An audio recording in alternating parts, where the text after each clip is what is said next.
Айымдар, қош келиңиздер. Қош келиңиздер. Аябай кубанып жатам, машалла.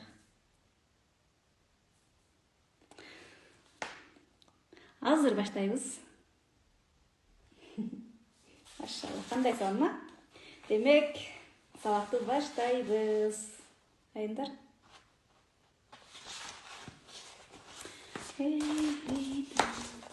Так.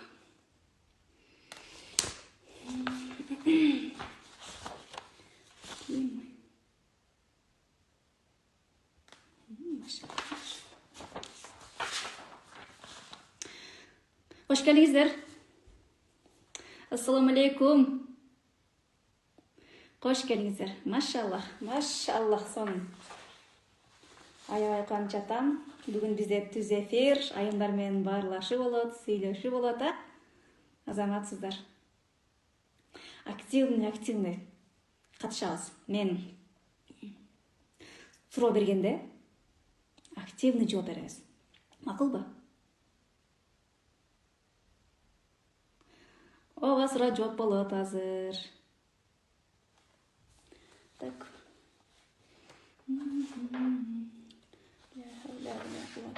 Бисмиллахир-рахманир-рахим.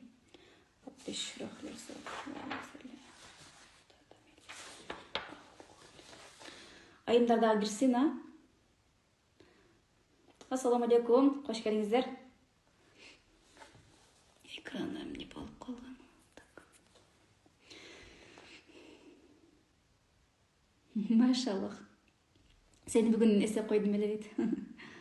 40 жыл курска жеттим окшойт дейт. Машаллах, Кудай сагынын. Азаматсыздар, азыр өтө маанилүү сабак болот. Эгер маани берип көрсөңүздөр, жашоону өзгөртүүчү сөздөр айтылат. Эгер маани берсеңиздер.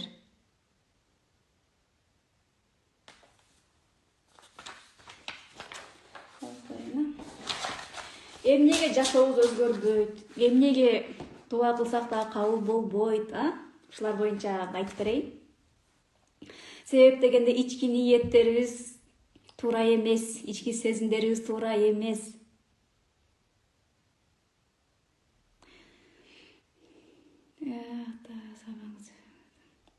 Жашоом өзгөрдү дейт, сонун жака. Кечиргенди үйрөндүм, чоң рахмат дейт. Азаматсыз. Ооба, сабакты көңүл буруп көргөндө кадимкидей адамдын жашоосу өзгөрөт, кадимкидей. Дуалар тез кабыл болот. Баардык нерсе биздин ичибизде, баардык нерсе биздин жүрөгүбүздө. Жүрөктүн ээси Алла Таала, мынол жерибизде эмне бар экенин Аллахым жакшы билет дагы. Мынол жерибиз кир болгондо болду. Дуаларыбыз кабыл болбой калат. Кудайдын буйругу менен сиздин сабакка кошулуп калдым дейт. Машаллах, ассаламу алейкум, кубанычтамын. Так. Андай эмесе, сабакты баштай беребиз, Бисмиллахир-рахманир-рахим. Ана эмесе кеттик. Азыр бул жерге айымдар келди. Жашоомду өзгөртөм деп келди. Эмнеге дуаларыбыз кабыл болбой атат, эмнеге бизде мындай көйгөй бар, бактылуу болгум келет деп азыркы айымдар түз эфирге келди. Ошондо сиздерге бир суроо берейин. Азыр менде окуган айымдар келдиби же такыр сабагымды көрө электер келдиби? Ошону мага жазып коюңуздарчы. Мен сабакты көргөм, же болбосо жаңы келдим деп коюңуз. Себеби мен билип алайын. Сабактарымды көргөн айымдар кайра келдиби же жаңы айымдар? Сабагымды такыр көрө элек айымдар келдиби? Мен окугам дейт. Биринчи жолу дейт, жаңы келдим. Биринчи жолу келдим дейт. Жаңы келдим. Демек жаңылар көп, Жаңылардын көп болгону жакшы. Себеби менде окуган айымдар кайра сабактарга келе берет да. Кайра сабактарды көрө беришет. Жаңы кирдим. Машаллах. Жаңы кирсет эң сонун. Мен сүйүнөм. Окуганмын 1 жыл дейт, жаңы келдим. Машаллах, өтө жакшы.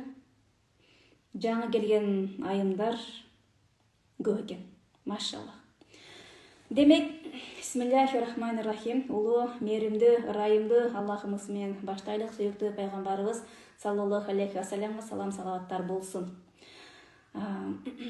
Азыркы учурда эми караңыздар. Менин дуам кабыл болбой атат, жашоомду өзгөртө албай атам деген айымдар барбы?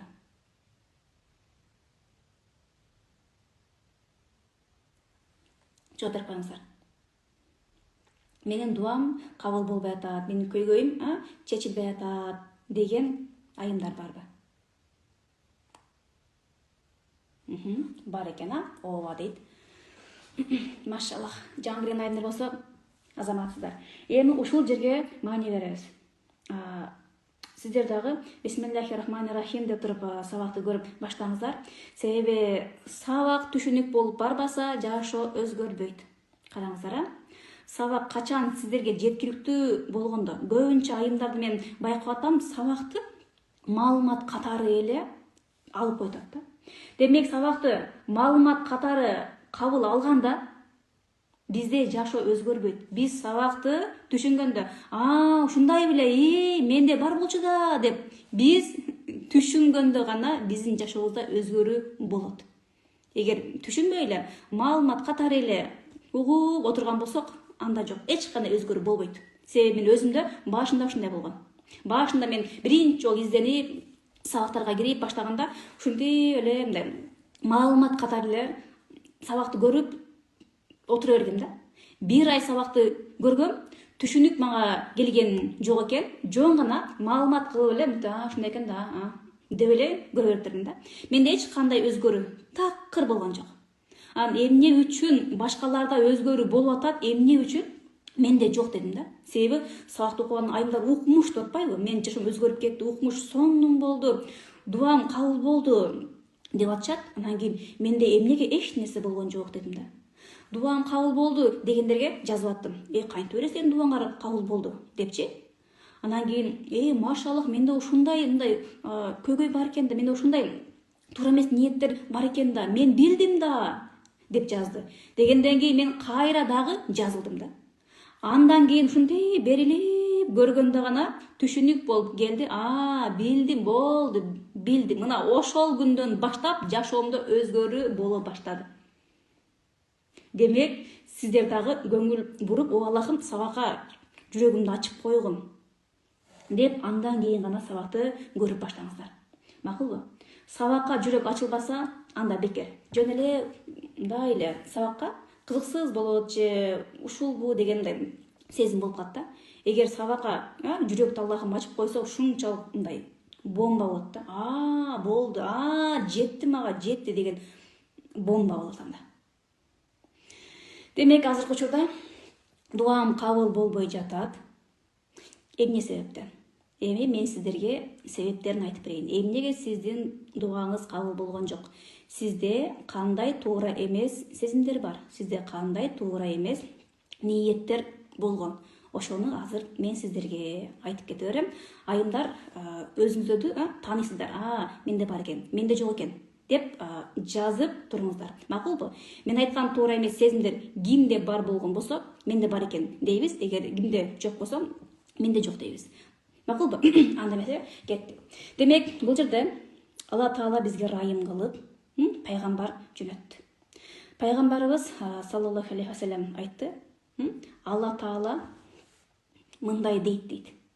Эгерде пендемдин башына бир бале келсе, ошол пендем мага таянса, мен анын дуасын ошол заматта кабыл кылам дейт. Же болбосо жүрөгүндө мен болсом дейт, ал пендем дуа кылбай туруп эле анын дуасын берип коем деп айтты. Демек, Алла Таала биздин дуабызды кабыл кылам деп жаткан болсо, анда эмнеге биздин дуабыз кабыл болгон жок? Караңыз, Алла Таалам айтты, мен пендемдин дуасын кабыл кылам, ал дуа кылбай туруп эле деп айтты. Бирок анда эмне үчүн биздин дуабыз кабыл болгон жок? Себеп дегенде, караңыз, Бизде күтүү бар. Башыбызга бале келгенде эми байкаңыз, демек бул жерде айтты, мен пенденин дубасын кабыл кылам, эгер ал мага таянса. Эгерде мен жараткан бир нерсеге, мен жараткан маклукка ишенсе, ага таянса, андан сураса, мен пендемдин жолдорун жаап коем дейт. Демек, пендемдин бардык жолдорун жаап коем деген да. Демек, эми байкап көрүңүз, башыңызга бале келгенде эле сизде күтүү сезими пайда болот. Мага ким жардам берет? Мен жашоомду ким өзгөртүп берет?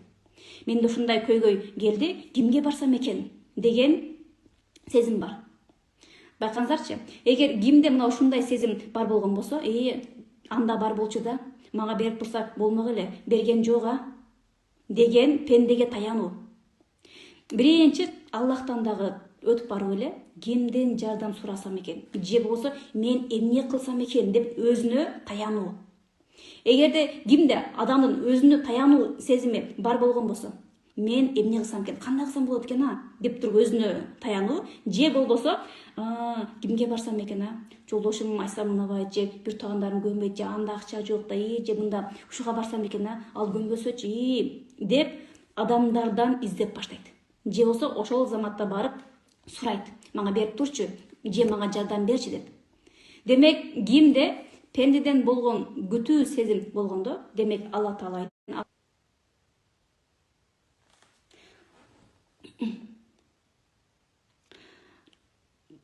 катыган жокпу? Менде катып калды да, ошо айттым. Катыган жок демек. Менде да болгон. Демек, кимде ушундай күтүү сезим болсо, ал мага жакшы сүйлөп койсо, ал мага кандай гана күтүү болсо дагы, ал мага көңүл бурбайт деген адамдардан күтүү сезими кимде болсо, демек алардан эч кандай жакшы жооп сизге келбейт. Ооба деп жардам бере койбойт. Эгерде жакшы мамиле күтсөңүз, жакшы мамиле сизге келбейт.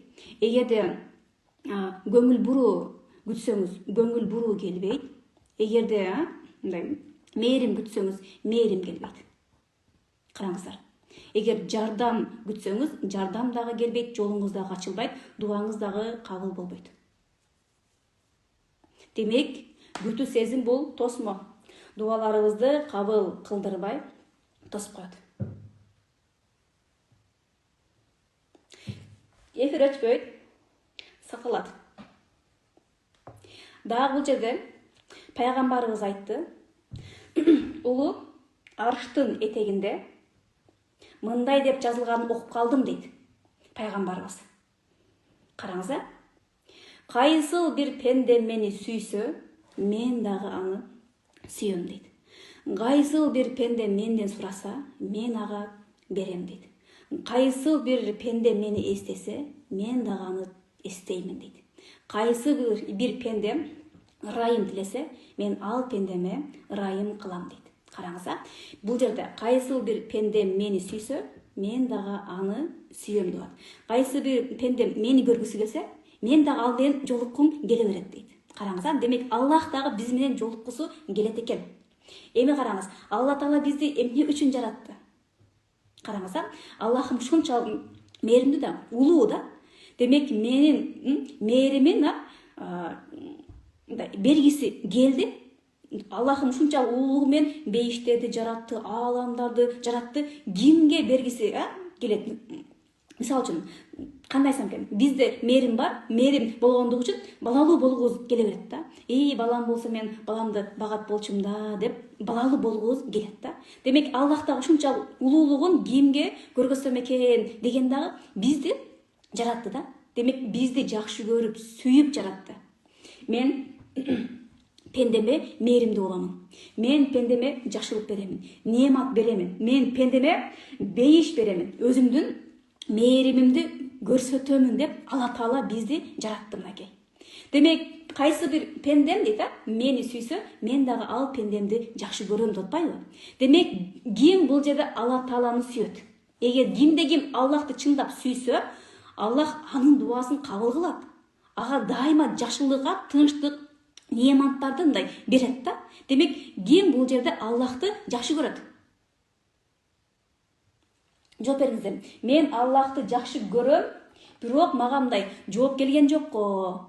Мен Аллахымды сүйөм, анда эмнеге менин дуам дагы кабыл болгон жок? Анда эмнеге Аллахымдын мээримин сезбей атам дегендер барбы?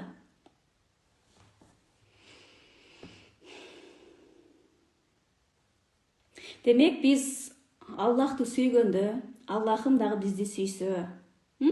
Демек, биз Аллахымдан сурасак, демек Алла Таала бизге берсе. Анда эмне үчүн мен Аллахты сүйсөм дагы менин дуамды Аллахым кабыл кылбай атат? Анда эмне үчүн мен Аллахты сүйсөм дагы Аллахым мени сүйбөй атат дегендер барбы? Мен сүйөм дейт. Эми мен жакшы көрөм. Мен дагы жакшы көрөм. Алла Тааламды мен дагы сүйөм колуман келишинче. Бирок Аллахымдын улуктугуна жараша, сүйө албаймын да. Караңыз. Я Раббым деймин, мени кечир дейм да. Сен ушунчалык улуксуң, сенин улуктугуңа жараша, мен сени сүйө албайм дейм да. Сен ушунчалык улуусуң, улуктугуңа жараша, мен сага алкыштарды айта албайм. Ушунчалык улук алкыш айтууга, мындай сөзүм жетпейт да. Сөз таба албаймын да. Эми караңыз, бул жерде көпчүлүк айымдар жазып атат, мен Аллахты жакшы көрөм, сүйөм деп жатат да. Эгерде Алла Тааланы сүйсөңүз, Аллахымдын жараткан заттарын кошо сүйүш керек болот да. Эгерде мисалы үчүн эми караңыз, сиздин балдарыңыз бар, бир адам айтты, мен сени сүйөм деди. Мен сени сүйөм деди. Бирок балдарыңды жактырбайм деди. Демек, ал инсанды жакшы көрөсүзбү? Мен сени жакшы көрөм деди. Бирок сенин балдарыңды мен жактырбайм да, балдарың жаман да деп ошентти мага. Ошенткенде мен ал инсанды жаман көрөм. Мени жакшы көрсөң, балдарымды кошо жакшы көр дейм да. Мени жакшы көрөсүң, анда балдарыңды дагы жакшы көр. Эгер мени жакшы көрүп, балдарымды жактырбасаң, анда сенин керегиң жок мага. Себеби мен балдарымды жакшы көрөм да, мен балдарыма мээримдүүмүн да. Эми караңыз. Алла Таала дагы мына ушинтип айтат, мени жакшы көрдүңбү? Анда мен жараткан, пендемди кошо жакшы көр дейт да. Караңыз. Демек, Алла Тааланы жакшы көрсөңүз, Аллахым жараткан пендесин кошо жакшы көрүшүбүз керек болчу. Ал эми кимде ушундай сезим бар, ал жакпайт мага, бул жакпайт, бул мага ушинтип койду, ошого аны мен жаман көрөм, көргүм келбейт, аны көрсөм эле өзүмчө жаман болуп кетем деген сезим кимде бар? Демек, кимде ушундай сезим бар болгон болсо, башкаларды кабыл албоо. Ал ушинтип сүйлөй берет, бул былжырай берет, ошого мен аны жактырбайм, анындай характери жакшы эмес, ал ичтар, ошого мен аны жактырбаймын, ал копол, ошого мен аны жактырбаймын деген кимде адамдарды кабыл албоо сезими бар. Эгер кимде ушул мен айткан сезим бар болгон болсо, анда ал адамдын дуасы кабыл болбойт. Демек, мен айткан ушул сезим, башкаларды кабыл албоо сезими сизде бар болгон болсо, ал тосмо. Караңыз, мен ушул сөздү укканда бардык инсандарды кабыл алдым. Менде ушундай сезим аябай көп болгон. Бардыгын эле, ал жаман, ушул мага ушинтип айтып койду, бул мага ушундай мамиле кылып койду деп өзүмө тосмо жаратып жүргөнмүн. Дубаларым кабыл болбой, кыйналып эле, азап чегип эле жүрө бергенмин. Бул сөздү уккандан кийин мен көп истихфар айттым дагы. О Аллахым, мени кечир. Сен жараткан ар бир пендеңди мен кабыл алдым. Кечир мени деп адамдарды ошол кемчилиги менен кабыл алууга үйрөнүп баштадым. Себеби биз пендебиз, Аллах эмеспиз. Пенде дайыма кемчилиги менен болот. Аллах гана кемчиликсиз, Алла Таала гана кемчиликсиз. Биз дайыма кемчилигибиз менен болобуз. Демек, мен ар бир инсанды кемчилиги менен кабыл алууга аракет кылып баштадым. Ооба, жеңил болгон жок. Бирок кабыл албай жүрө бергенде жашоом башаламан болуп жүрө берди. Качан гана мен үйрөнүп бардыгын кечиргенде, Ким мени жамандап атса дагы машаллах бактылуу бол деген сезим мага келмейинче жашоомо ырыскы, береке келген жок.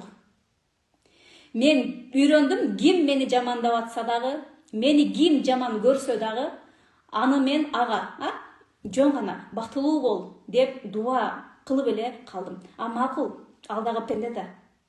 Ал дагы Аллахымдын пендеси, бактылуу бол.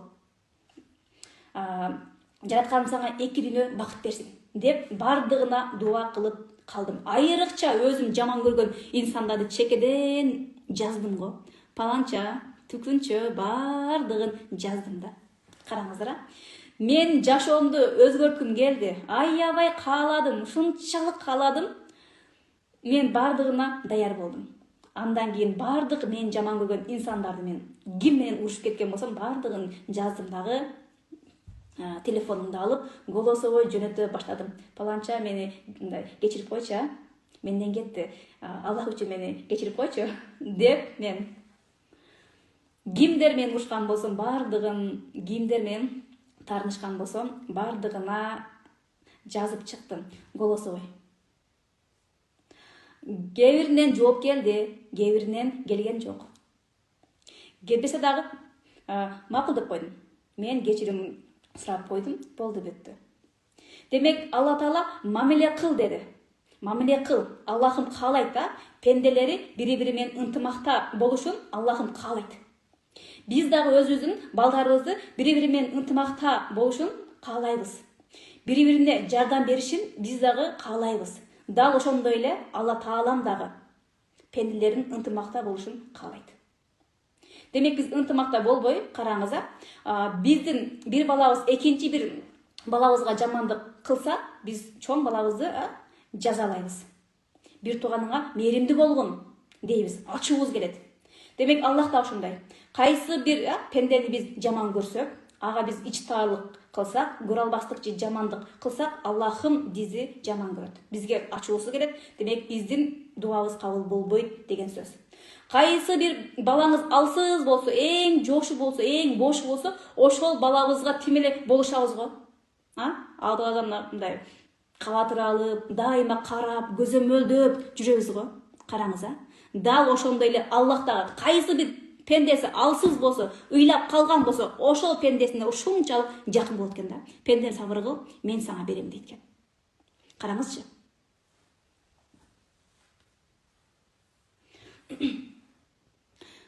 Катып жатат дейби? Мен дагы баарына чалып чыккам, кээ бирлери эмне өлгөн жатасыңбы деп сурады дейби. Караңыз, эгерде бизде адамдарды кабыл албоо сезими бар болгон болсо, бизде тосмо, демек ал учурда биздин дубаларыбыз кабыл болбойт. Демек, эмне үчүн сизге туура эмес мамиле кылды, сиз эмне үчүн сизди алар таарынтты. Эмнеге сиздин башыңызга ушундай көйгөй келди? Ушул суроону берип көрдүңүзбү? Эмнеге мага башкалар туура эмес мамиле кылат, эмнеге мен таарынтышат деген суроону өзүңүзгө берип көрдүңүзбү? Караңыз, эгерде ошол көйгөй, эй пендем, сизди бирөө таарынтып аткан болсо, демек Алла Таала, эй пендем, жүрөгүңдү байка, жүрөгүңө көңүл бур, сенде жараат бар. Жараатыңды айыктырып ал деген белги. Ал инсан сиздин ички дүйнөңүздөгү жараңызды ал инсан сизге көргөзүп берип жатат. Кандайча? Сиздин ички дүйнөңүздө таарынуу деген сезим бар болгон болсо, жашооңузга кайра-кайра таарынта турган окуялар келе берет. Таарынта турган адамдар табыла берет. Демек, бул кандай белги? Сенин жүрөгүңдө дак бар. Таарынуу деген жара бар. Ошол жараны айыктыргын деген Аллахымдан келген белги. Демек, жүрөгүңдү тазала деп аткан болот. Демек, Алла Таала айтты, мен кечиримдүү пендемди жакшы көрөм. Себеби Аллахым айтты да, мен кечиримдүүмүн деди. Мен кечиремин кайра-кайра. Бирок биздин ичибизде кечирилбей калган бир окуя болуп калган болсо, ал мындай дак болуп калат да. Демек, ал биздин ичибизде жашай берет, бизди кыйнай берет. Демек ден соолугубузга зыян болуп кете берет. Демек Алла Таала ошол жараны айыктырып алгын деген белги берди сизге. Демек жашоомо эмне үчүн бул инсан келди, эмнеге мен тарымта, демек мен ички дүйнөмдү тазалаш керек экен да деген белги болчу. Демек караңыз, ошол таарынуу деген жараны биз айыктырып салбасак, аны жок кылып алып салбасак, бизге кайра таарынта турган окуялар, ошондой абал бизге кайра келе берет. Ал эми биз бир айлык сабакта айымдар менен ошол жараны айыктыруу боюнча сабактарды өтүп жатабыз. Ички дүйнөнү өзгөртүү, ичибизде бардык туура эмес сезимдерди табып, ошол туура эмес сезимдерди айыктырып, жок кылып жатабыз. Айымдарга жан үйлөнүү дарылоочу терапиялык сабактар берилип жатат. Туурабы? Аны менде окуган айымдар гана билет.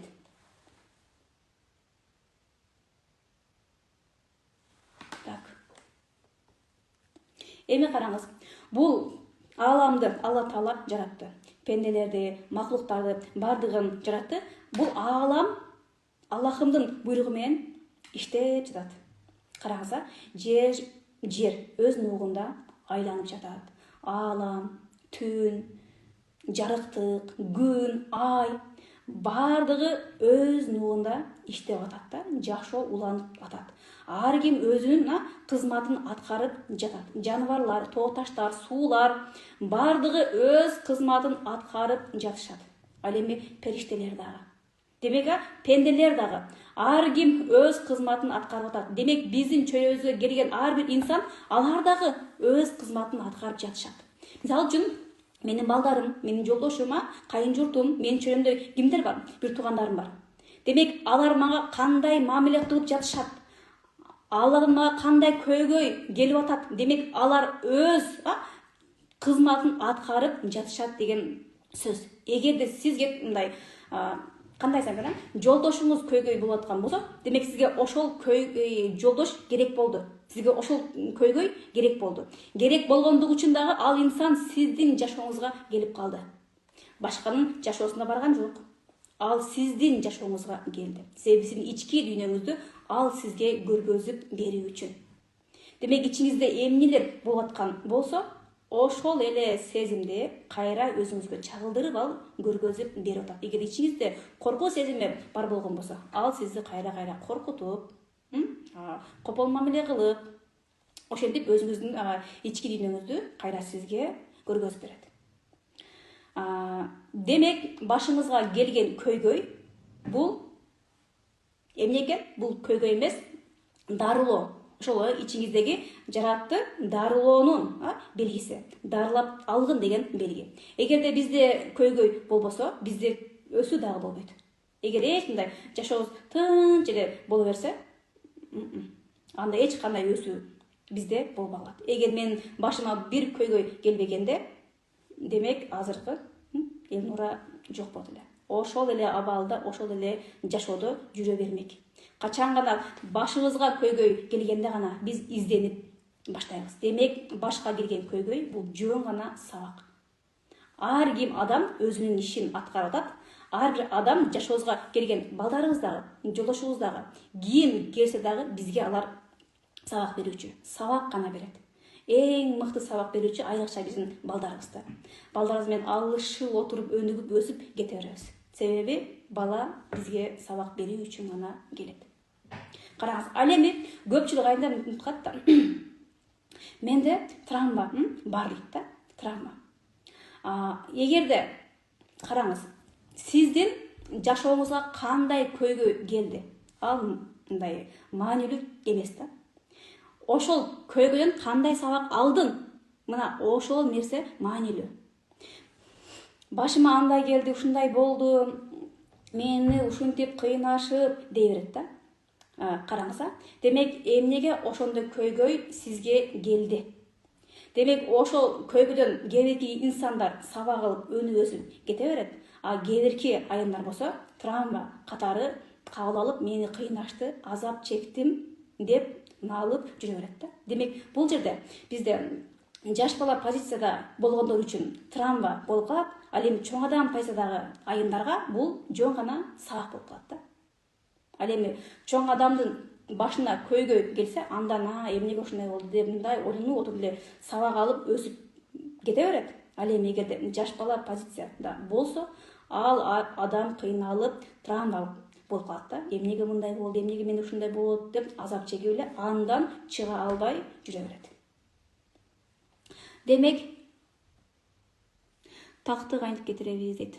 Ошол боюнча бир айлык сабактарыбыз болуп атат.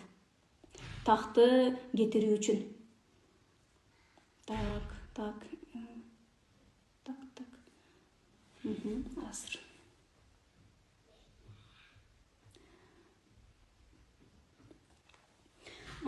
Тахажжуд намазда сураңыздар, көбүрөөк дуабыз кабыл болот дейт. Эгерде ички дүйнөбүз тынч эмес болсо, караңыз, ички дүйнө тынч эмес болсо, дубаларыбыз дагы кабыл болбойт да. Биринчи адам өзүнүн жүрөгүн тазалоо керек болот. Себеби Алла Таала билет да, жүрөгүбүздө эмне бар экенин Аллахым өзү билет да. Демек биз азыр айттык да, мен Аллахты сүйөм дедик да. Аллахты сүйөм дедик, бирок Аллахты сүйгөндө, караңыздар, кайсы бир адамды сүйгөн болсок, эми өзүңүздөр мындай маани бериңиздер. Ошол адамдын сөзү бардыгынан мындай бийик болот да. Демек, биз Аллахты сүйсөк, Аллахтын сөзү бардыгынан бийик болуш керек эле. Бирок биз мындай пенде үчүн гана жашап кете беребиз да. Аллахтын сөзү калып кетти. Эл эмне дейт? Кой, ал ушинтип ойлоп калбасын, бул ушинтпесин, ал мени жаман көрүп калбасын деп пенденин ою бизге биринчи орунда болуп атабы? Демек, Аллахтан дагы жогору ушул пенде деген сезим бар. Ал сезимди Алла Таала жакшы билет. Дагы болду, демек дуа кабыл болбойт. Ким айтты? Могул жак кир болсо, анан кийин намазды окуп эле дуа кылсаң, дуаң кабыл болуп калат деп ким айтты? Караңыз, ошол намазың менен кайра бетиңе чабам деген.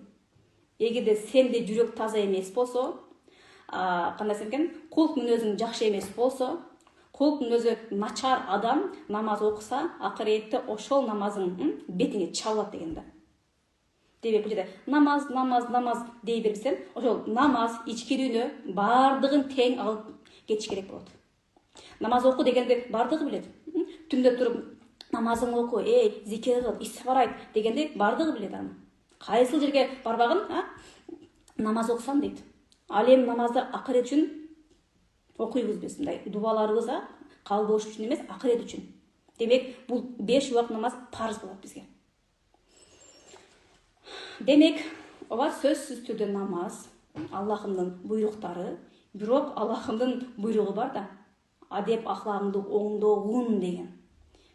Жүрөгүңдүн ээси менин, жүрөгүңдө эмне бар, мен аны жакшы билем деген да. Эгер намазыңды окуп отуруп, ички дүйнөң кир болсо, бардыгын жаман көрүп, бардыгына кабыл албай, таарынуу, кек сактоо, жек көрүүлөр бар болгон болсо, демек ал учурда болбой калат. Ошол жерде жүрөгүңдөгү дартып жаткан жүрөгүм менин.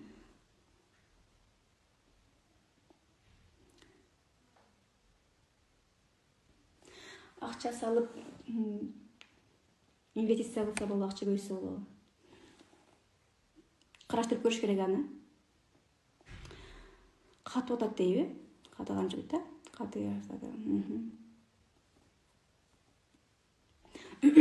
Ал эми мындай да, намаз оку деп коет ооба. Намаз оку, бирок ошол намазга келип учурда мындай кыйын болуп калат да. Караңыздар, демек, эмне үчүн дегенде Аллахка болгон сүйүү жок болгондо, намаз окуш дагы бизге ушунчалык кыйын болуп калат. Аны бардыгы билет да. Намаз окуш керек ооба, жолук салыныш керек дейт дагы, бирок кантип дейт да. Намаз окуйм десем эле эч окуй албай атам дей берет да. Караңыз. Анын бардыгы китепте бар дейт. Ооба да. Анан кийин мен катан табат элем. Китепти окуп туруп анан кийин сабак кылып берем да. Турабы? Мен кызыма бактылуулук каалайм, жашаймандуу. Так, ассаламу алейкум. Мен кептем эффектив кылабы. Эмне боюнча.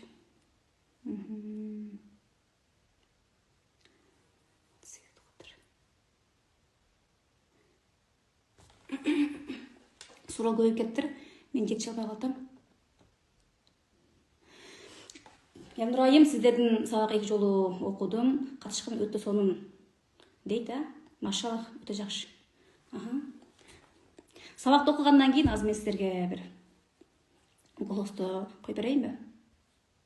Сабак окугандан кийин мына ушундай өзгөрүүлөр болот. Так, мынакей.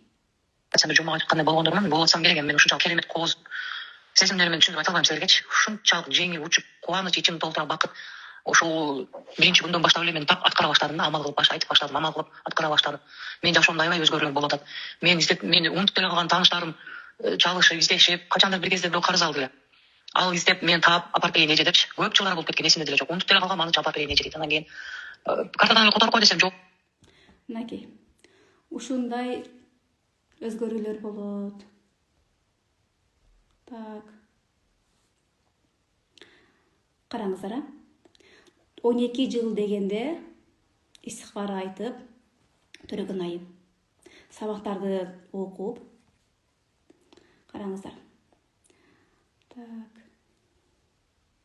Эми сиздерде суроо барбы? Болсо бериңиздер. Өчүрүп коеюн буну. Өчүрүп коеюн дагы. Так. Кимде кандай суроо бар азыр? Бир адамды кетириш да аябай кыйын экен деп айттыңыз. Эгер бизде кек сактоо бар болгон болсо, анда бул дагы тосмо дуаларыбыз кабыл болбой калат. Бирок ал инсанды мындай сизге кечириш кыйын болуп атат да. Караңыз, ал айттым, жөн гана сиздин ички дүйнөңүздү гана ал сизге көргөзүп берди. Мисалы үчүн, жакында эле менде бир көйгөй болду.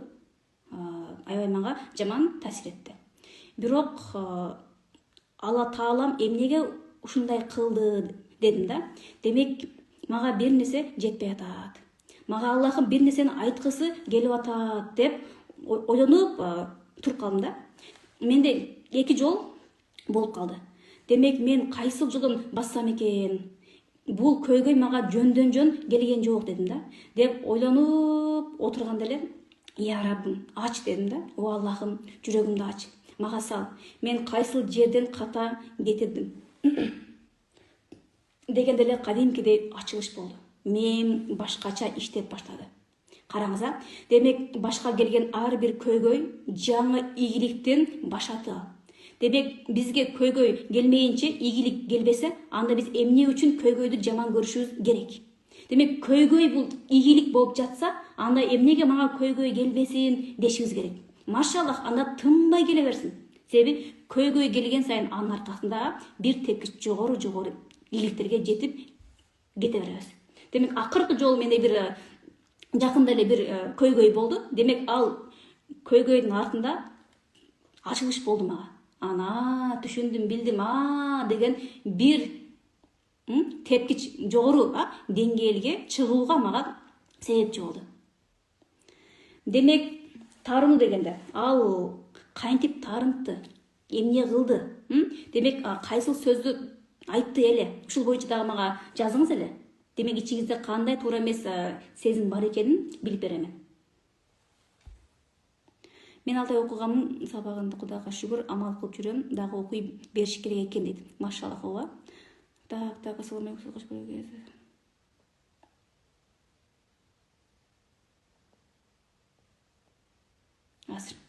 Азыр учурда аябай кыйналып жүрөм. Жан дүйнөм менен ооруп, мындай ар ким менен уруша бере турган болдум. Эмне ушундай болуп атам дейм. Бирок ушканда кийин ойлонуп берип ооруп калам дейт.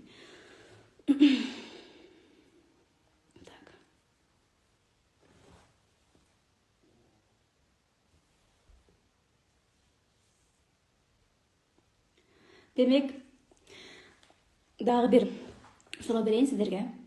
Мен Алла Тааланы жакшы көрөм дегенде, бул Алла Таалага каршы чыкпайм деген маанида. Демек, ким Алла Таалага каршы чыкпайт? Мага суроого жооп бериңиздер. Демек, бул жерде Аллах Тааланы жакшы көргөндөн кийин, Алла Тааланы сүйгөндөн кийин, демек аны кабыл алабыз. Эгерде эми маани бериңиз да, жолдошуңуз сизди аябай жакшы көрөт дейлик, эми караңыз, мен сени жакшы көрөм дейт да. Дейт дагы жөн эле, оозу менен гана мен сени жакшы көрөм дей берет. Бирок эч нерсе кылбайт да сиз үчүн. Демек сизге ошол нерсе керекпи? Жок, керек болбойт, Мен сени жакшы көрөм дейт дагы, сизге көңүл дагы бурбайт, эч нерсе алып келип дагы бербейт, бакпайт дагы, карабайт дагы, сүйлөбөйт дагы. Анда мен сени жакшы көрөм дегенди мындай кереги жок да. Караңыз, эгер сиз дагы жөн эле мен Аллахты жакшы көрөм деп аткан болсоңуз, Алла Таалага сүйлөбөсөңүз, көңүл бурбасаңыз, намазыңыз жок болсо, мындай кыймылыңыз менен Аллахыма билдирбесеңиз, Аллахка деле кереги жок да. Себеби жүрөгүңүздүн ээси Алла Таала, ал билет. Жөн эле оозуңуз менен эле мен Аллахты жакшы көрөмүн деп атканын билет да. Бирок жүрөктө Аллахтан дагы бийик бул дүйнө деген сизде ошондой сезим бар. Эми байкаңыз, о Аллахым, сенден дагы көбүрөөк мен дүйнөнү жакшы көрөмүн деген сезим бар. Ошону байкаңыз. Ал эми биз Аллахты зикир кылуу үчүн бул дүйнөгө келгенбиз, бирок сизде дүйнөнү зикир кылуу сезими бар. Же бир пендени, же жолдошуңузду, же балаңызды. Караңыз, биз дайыма Аллаху акбар, же мындай кайсы бир Аллахтын ысмы, же я малику, Аллахтын ысмын айтып, мындай зикир кылып жүрүшүбүз керек эле. Бирок сизде болсо акча, же болбосо жолдошум, же балам деген бул дүйнөнү зикир кылуу сезими бар. Демек, бул учурда мен Аллахты сүйөм дегениңиз жарабайт. Демек, Аллахка болгон сүйүү сизде жок деген белги. Бирок Аллахым айтты, кайсы бир пендем мени сүйсө, мен дагы аны сүйөм деди. Бирок сизде Аллахка болгон эч кандай сүйүү сезими жок. Оюңузда бардыгы зикир акчага, же бул дүйнөгө, же балага, же бир кайсы бир пендеге зикир болуп атат деген сөз.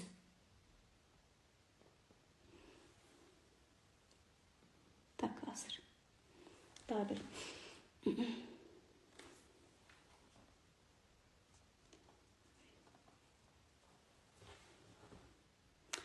Так. Катып калды го. Баламдын иштери жүрүшпөй атат деп жазыпсыз. Демек, балаңызга болгон мындай кабатыр сезими бар. Балаңызга болгон ишенич сезими жок болгондо, балдарыбыздын иштери жүрүшпөйт. Демек, ичиңизде мындай тынч эмес сезим бар. Туурабы? Балам тынч бекен, балам эмне болду экен, кантип экен деген сизде мындай жан дүйнөңүздүн тынчын алган туура эмес сезимдер бар. Байкаңызчы. Ал эми биз ошондой туура эмес сезимдерибиз менен кайра өзүбүздүн балдарыбыздын жолдорун жагабыз. Себеби сиздин ички дүйнөңүздөгү сезимдер, алар мындай ниет да. Ниет ал заказ да. Караңыз, балам тынч бекен, балам тынч бекен деген сезим ал ниет да. Балам деген ичиңизде кандай сезим болсо, жашоого ошол нерсе тартылып келе берет. Демек, сиздин ичиңизде өзүңүздө ошондой туура эмес, кабатыралуу, ишенбөөчүлүк сезимдери бар. Ал эми биздин, айта берсе аябай сөз көп, биздин ички сезимдерибиз, алар ниет болуп кетет дагы. Демек, бизден эмне ниет кетсе, ошол нерсе кайра бизге келе берет. Эгерде ичиңизде ушундай туура эмес сезим бар болгон болсо, ал мен ушинтип айтып койгон болчу, мен унчукпаптым, же ушуга мен ушундай кылып жооп бербепмин да деген бирөө менен урушуп кетүү, ушундай мындай чыр чыгарам деген ичиңизде бир чыр болуп аткан болсо, ошондой жашоо, ошондой абал сизге келип калат. Бир күнүчү сиз кайра эстеп отуруп, кайра ойлоп отуруп, сезип отуруп аны чакырасыз. Ошондой жашоону. Демек, бул жерде баардык нерсе биздин ички дүйнөбүздө жатат. Демек, ички дүйнөбүздү гана тынчтыкка алып келгенде, демек баардыгы жакшы болот. Ал эми айта бергенде ички сезимдерибизде, ички дүйнөбүздө туура эмес сезимдер аябай көп да. Демек, алардын ар бирине токтолуп отуруп, ар бирин дарылап чыгыш керек деген сөз бул.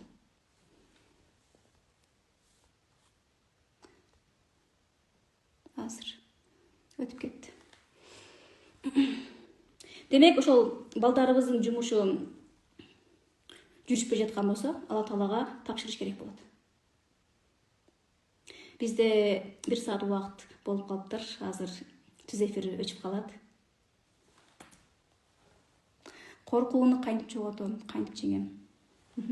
Коркуу бул карыз келип калат да, же карзымды кантип берем, же акчам калбай калат, же түгөнүп калат деген коркуу да. Демек, ички дүйнөңүздө кандай сезим болсо, жашооңуз да ошол болот. Демек, акчам жетпей калат дедиңизби? Демек, ошол нерсе боло берет. Акча жетпей калат да, бир көйгүлөр кайра сизге келе берет да. Себеби ички дүйнө тынчтык таппаса, бул жашоого тынчтык келбейт да. Качан могул жер тынч болгондо, тынч жашоо келет. Могул жерибиздеги таарынуу сезимди алып салганда, демек андай абал бизге мындай келбей калат. Демек, жүрөгүбүздөгү коркуу сезимди алып салганда, бизди коркута турган окуялар болбой калат. Демек, бардык нерсе биздин ички дүйнөбүзгө байланыштуу. Так, жаңы келип берилип. Эфир өчөт азыр, ооба. 1 саат болуп калды да. Эфирди сактап коемун. Азыркы учурда бизде 1 айлык сабактар болуп жатат. Эгер ошол ички дүйнө боюнча мен сабактарды окуйм, ички дүйнөмдү дарылаймын, ички дүйнөмдү өзгөртөмүн деген айымдар болсо, ошол 1 айлык сабакка келсеңиздер болот. Сабакта ошол ички дүйнө боюнча, ички дүйнөбүздөгү бардык туура эмес сезимдерди Алла Таалам буйруса 1 ай бою жок кылабыз. Кадимкидей 1 айдын ичинде мындай ички дүйнөбүздөгү, жашоодо дагы мындай өзгөрүүлөр болуп калган болот.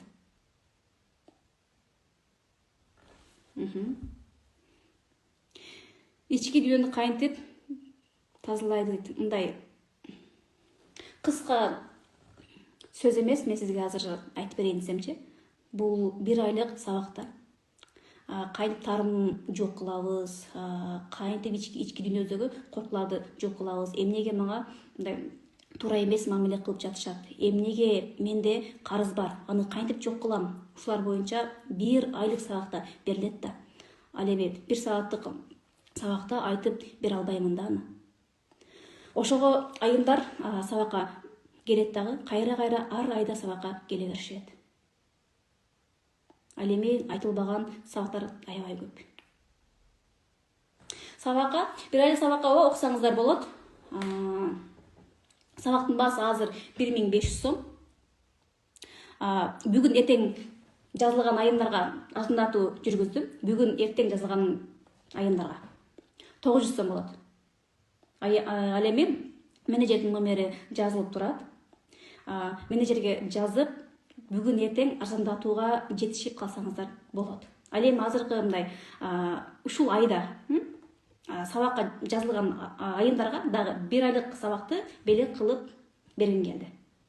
Бүгүн эртең жазылган айымдарга менден белек бар. Ошол кийинки 1 айлык сабакты белек кылып берем.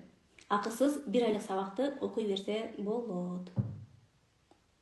Ал эми бүгүн эртең жазылган айымдарга.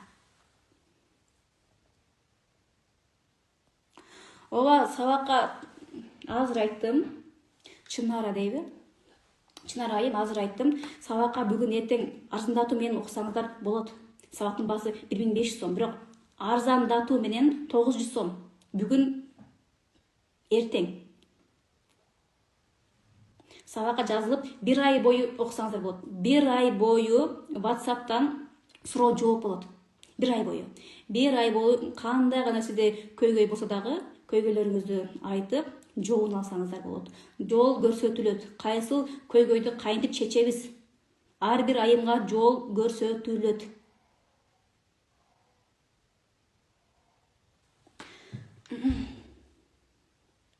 Менеджердин номерин жазып коебуз. Профилде бар. Азыр мен сабакты өчүрөм. Машаллах дейт. Бүгүн жазылдым дейт. азаматсыз, өтө сонун. Ошто болсоңуз офлайн катышсам болобу дейт, Мен номериме жазыңыз, Мен сизге офлайн жеке сабак өтүп берейин. Макулбу? Катышкыла өкүнбөйсүңөр. Ооба, сабакка келген айындардын жашоосу кадимкидей өзгөрдү. Азыр эле бир-эки голос мен силерге чыгарып бердим. Сабакты окуган айындар айттың дейт да. Эмне үчүн убакыт өткөрүп окубай жүрө бердим? Сени көргөнүмө канча болуп калды? 5-6 айдан бери сени көрөм, эмнеге сабагыңа келбедиң дейт да. Эртерээк эле келсем болбойт беле деп калышат да. Демек, сиздер дагы кийин өкүнүп калбай, сабакты бир келип окуп көрүңүз, даамын татып көрүңүз. Ушунчалык мындай жеңилдик келет.